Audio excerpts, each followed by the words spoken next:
पाणौ महासायकचारुचापं नमामि रामं रघुवंशनाथम्। आज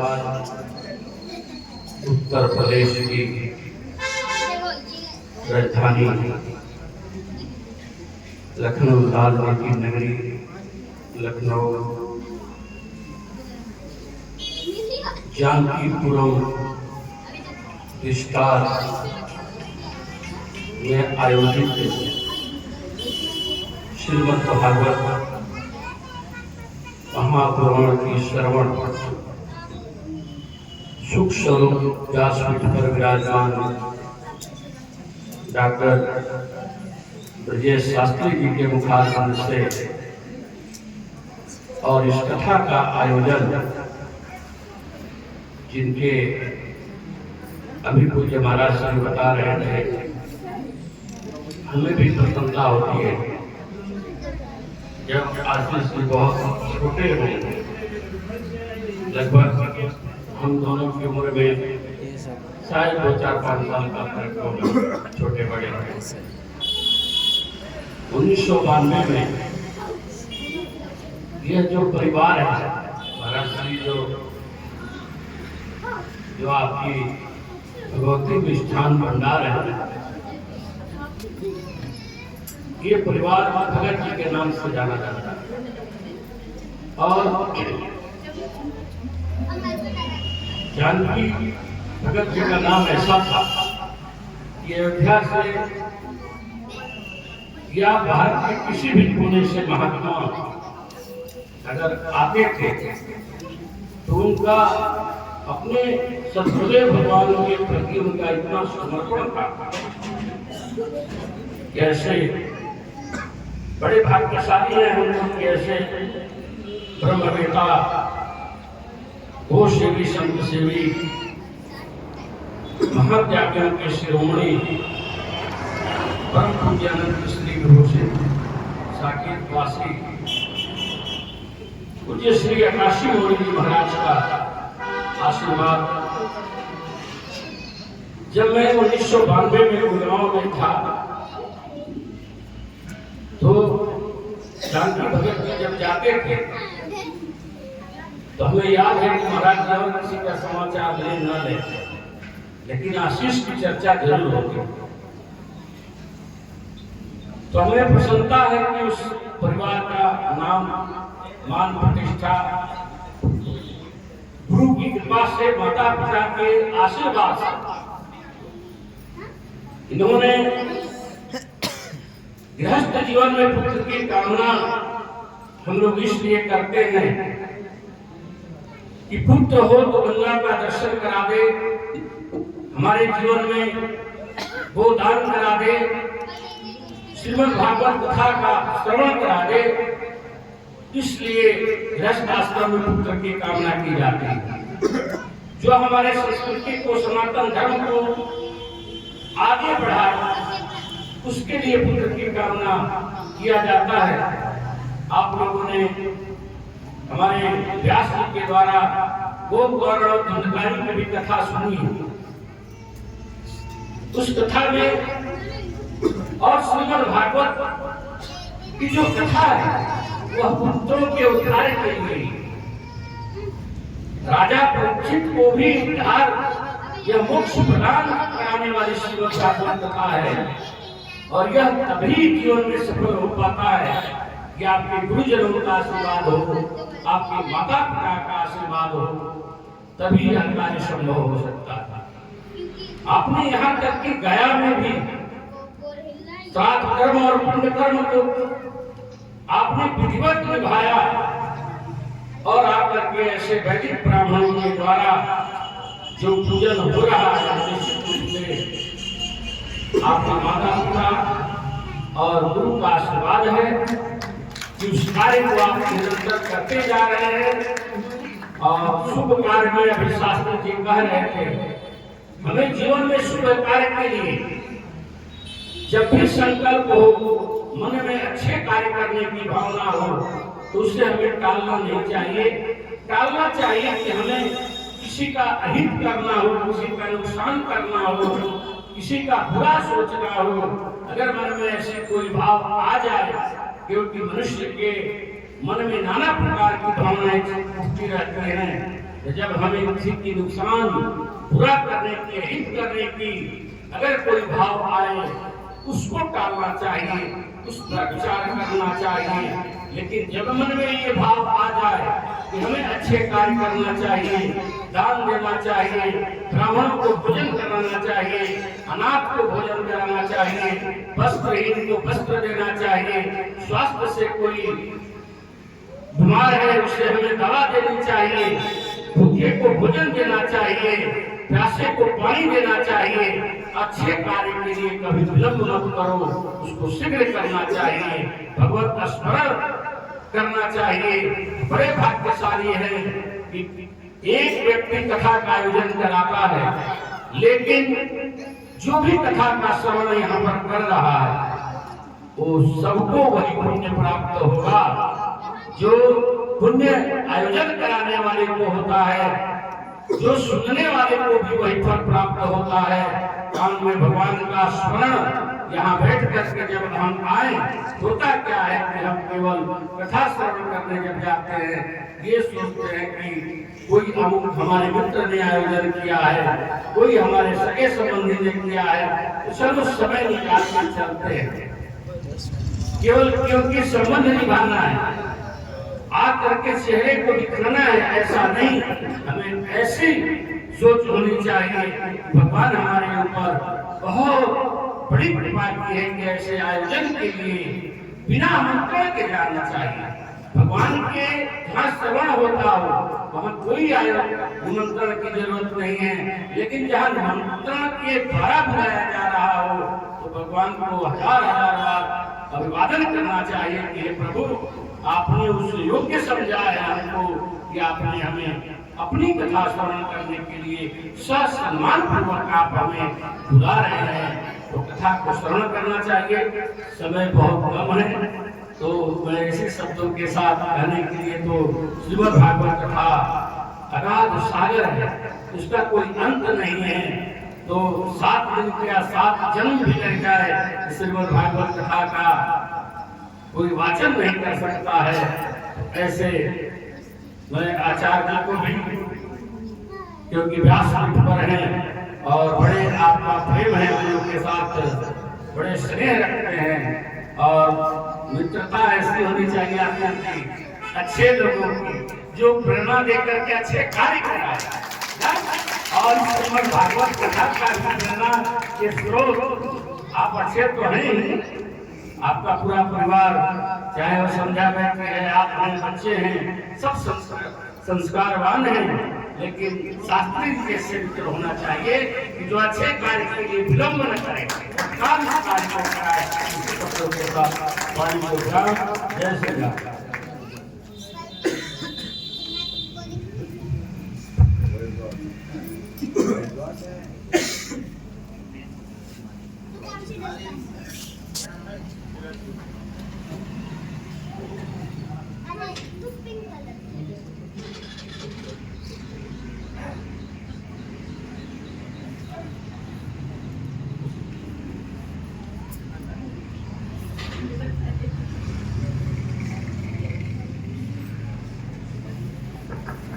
सभी लोग, जो लोग भी आशीर्वाद लेना चाहे महाराज जी का आशीर्वाद दें। महाराज जी का बहुत कम समय है, अभी उत्तराखंड के लिए निकलना है, तैयारी है, 2 मिनट का समय है, कीर्तन हो रहा है, बहुत अच्छी बात है। ऐसे महान संत का दर्शन, महान विभूतियों का दर्शन के लिए स्टॉप हो जाता है, स्टॉप कर लो थोड़ी देर।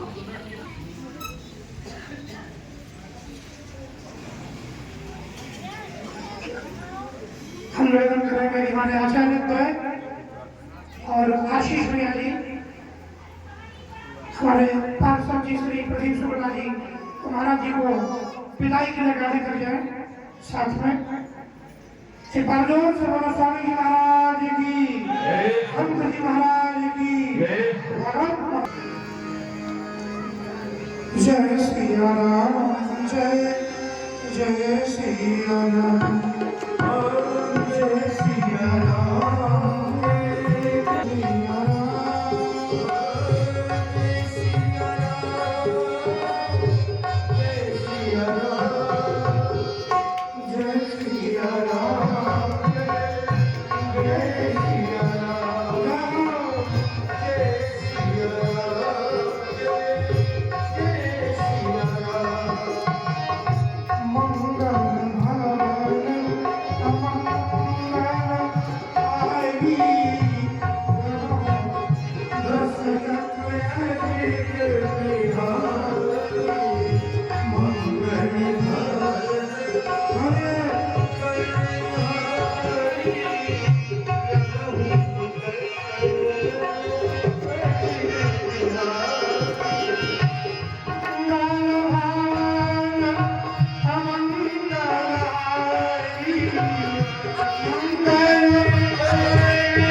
सिया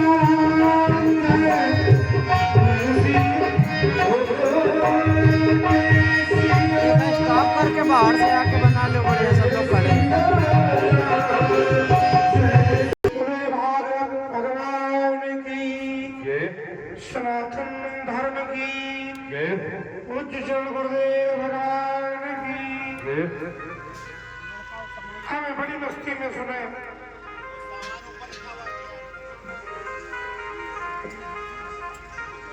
कल की कथा के प्रसंग में हम सभी भक्तों ने सुना कि भगवान द्वारिकाधीश हो गए, मथुरा में कंस को मारा, कुरीत को समाप्त किया। और जब कुरीत समाज में समाप्त हो जाती है तो व्यक्ति का एक नया जीवन शुरू होता है। मान लिया आपके शरीर में कोई दुर्गुण है, आपके शरीर में कुसंगति से कोई आदत खराब हो गई है, आप कोई नशा करने लगे, वो आपके जीवन के लिए घातक है। किसी संत का समागम हो जाए, गुरु का सानिध्य मिल जाए, हम गुरु दीक्षा प्राप्त कर ले और उसी दिन से हमारा वो दुर्गुण खत्म हो जाए। एक बात बता दें, इस समाज में अगर हम किसी संत को, भगवान को कथा में कुछ देना चाहें तो सबसे पहले क्या देना चाहिए? ध्यान से सुनना, क्या देना चाहिए मुझे? आप कहो कि महाराज हम फल चढ़ाते हैं, कपड़े चढ़ाते हैं, दक्षिणा चढ़ाते हैं, हमसे जो श्रद्धा से होता है आप संत महात्माओं को कथा में प्रदान करते हैं। मैं निवेदन करूंगा, जब कभी कथा में जाओ, संत के पास जाओ, आप ये सारी वस्तुएं मत दो। दक्षिणा हमारे लिए वही दक्षिणा काफी होगी। समाज में आज कुरीतियां फैल रही हैं। आप विश्वास मानो, इस समाज में आपको अच्छे लोग नहीं मिलेंगे। आपका घर बिगाड़ देंगे, आपके बच्चे को बिगाड़ देंगे, उसको नशा सिखा देंगे, जुआ सिखा देंगे। आपके बच्चे को, आपके परिवार को ऐसे लोग मिलेंगे जो आपके घर को तहस नहस करने में लगे हैं। हृदय पर हाथ रख के सोचिए, वो हमारे सच्चे साथी नहीं है। वो भले ही रिश्तेदार क्यों न हो, भले ही पड़ोसी क्यों न हो, भले ही मित्र क्यों न हो, लेकिन जो मेरे बच्चे को बर्बादी के रास्ते पर ले जाए, आप मान के चलना, इस जीवन में सबसे बड़ा दुश्मन हमारा वही है। सबसे बड़ा दुश्मन वही है। ये मित्रता का ढोंग करता है। सच्चा साथी कौन है? सच्चा साथी वही है जो आपके परिवार में सुमति लावे, जो आपके परिवार को अच्छा करे, जो आपके मन को संतुष्ट करे। इस मानव जीवन में आपको भगवान से जोड़ दे। ये वही मंच है जब हम कहीं से कोई रास्ता नहीं रह जाता, जब व्यक्ति के दुनिया के रास्ते बंद हो जाते हैं, तो वो भगवान की तरफ मुंह करता है। एक बहुत छोटी सी कथा इसी भागवत में आई। एक बार एक सरोवर में हाथी पानी पीने गया। उसका नाम था गजेंद्र। अभिमानी हाथी था, उसके अंदर 10,000 हाथियों का बल था। उसे यह लगता था इस धरती पर हमसे बड़ा कोई नहीं है, इस धरती पर सबसे बड़े हम हैं। इसलिए बड़े परिवार के साथ खूब मतवालेपन से चला। एक दिन बहुत प्यास लगी उसे, तो सरोवर में गया, पानी पीने लगा। जैसे उस गजेंद्र ने पानी में प्रवेश किया, अंदर एक घड़ा रहता था, मगरमच्छ बड़ा वाला। उसे लगा कोई शिकार आ गया है, उसने दौड़ के पीछे से हाथी का पैर पकड़ लिया।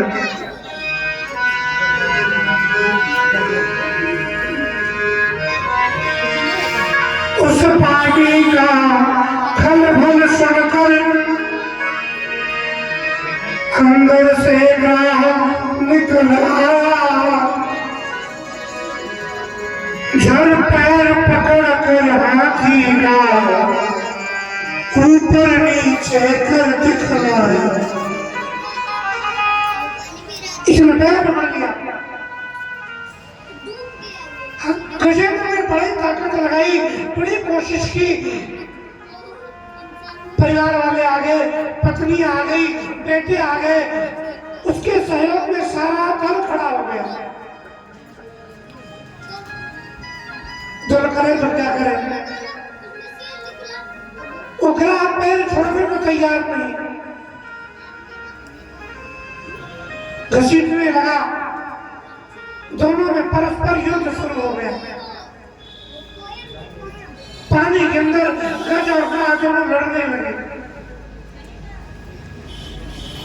लड़ते लड़ते लड़ते एक समय सीमा होती है।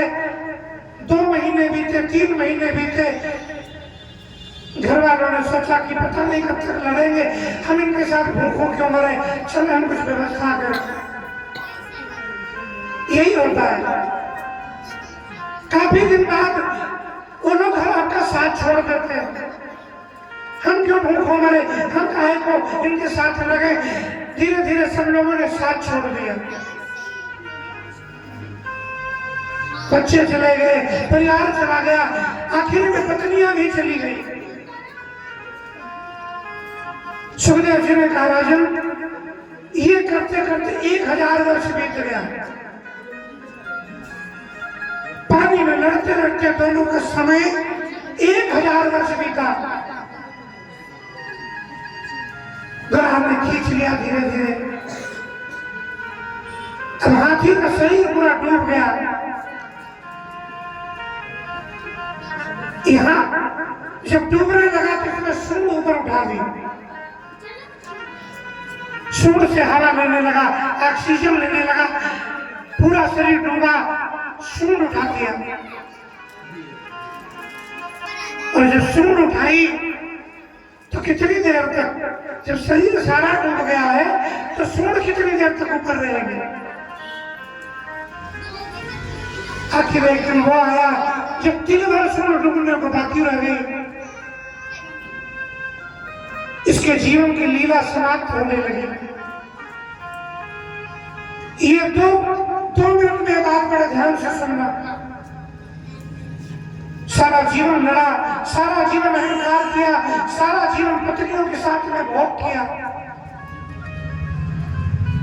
इस गजेंद्र ने अहंकार में एक बार भी भगवान को नहीं याद किया, ना इसने नाम लिया। परंतु जब इसे लगा कि मैं मर जाऊंगा, एकदम आखिरी समय है, तब तक दैव इच्छा से अंतिम समय में इसकी सूंड में एक कमल का फूल आ गया। और जैसे कमल का फूल आया, इसने मजबूती से फूल पकड़ा और दोनों आंखें बंद कर ली। सोचा प्रभु अब तो मुझे जाना ही है। लड़ते लड़ते थक गया, अब कोई बल नहीं बचा, शरीर में अहंकार चला गया, अब मृत्यु सामने खड़ी है, एक बार का झटका लेगा बस खत्म। उसने सोचा कि ये फूल एक है, इसको मैं भगवान को चढ़ा दूं।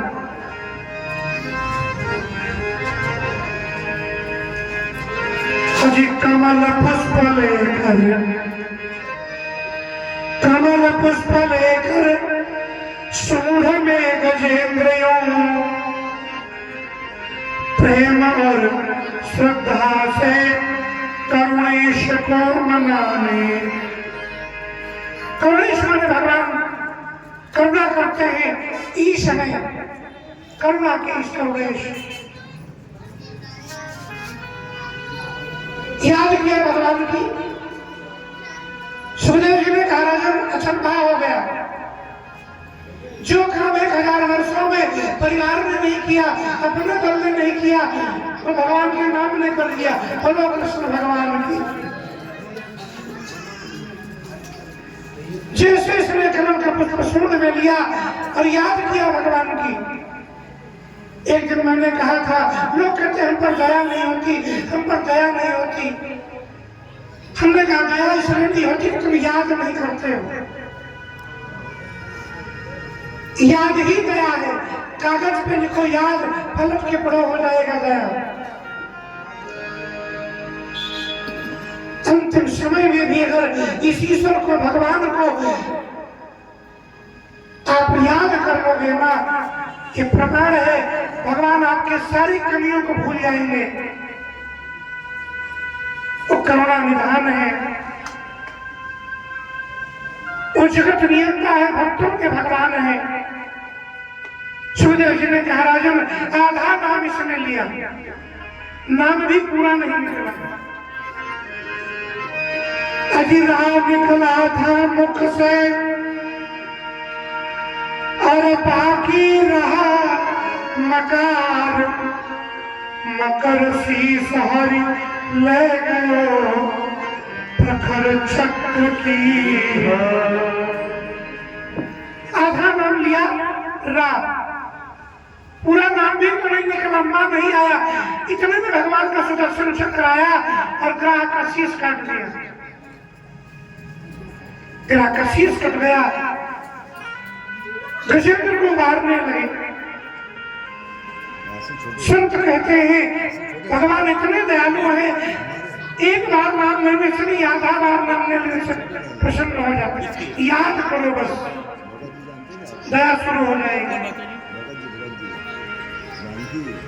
इतनी जल्दी भगवान कैसे आ गए? ये द्वारिका में बैठे हैं और बिहार में चंपारण है, द्वारिका गुजरात में है, बिहार में चंपारण है, दोनों की दूरी हजारों किलोमीटर की है। इधर क्या हुआ? तुलसी कहते हैं जब गज अरब नाम कहो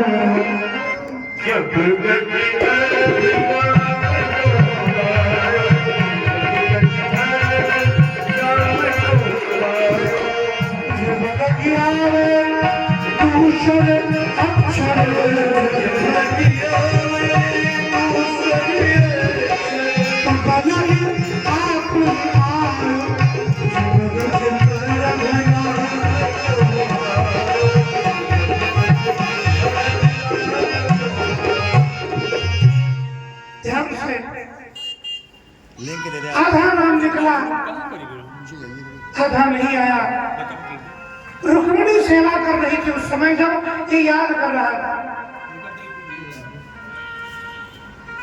किसी और का आराम से उठा लो। संध्या का समय रुक्मिणी पैर दबा रही थी। आप लोग अपना मन इधर रखें। भगवान ने जैसे टेर सुनी, बिहार से बोला, इसने रा कहा, भगवान दौड़ पड़े। और जैसे भगवान चले, रुक्मिणी ने कहा कहाँ जा रहे हो? अरे भैया अपने घर में बैठे हो, चाय पकौड़ी शाम को खा रहे हो, ड्यूटी से आए हो, परिवार में हंसी मजाक चल रही है और अचानक से आप उठ के भागो तो आपकी पत्नी पूछेगी कहाँ जा रहे हो भाई? ऐसा क्या हो गया? द्वारिका में भगवान बैठे, रुक्मिणी पैर दबा रही थी, ये उठकर भागे।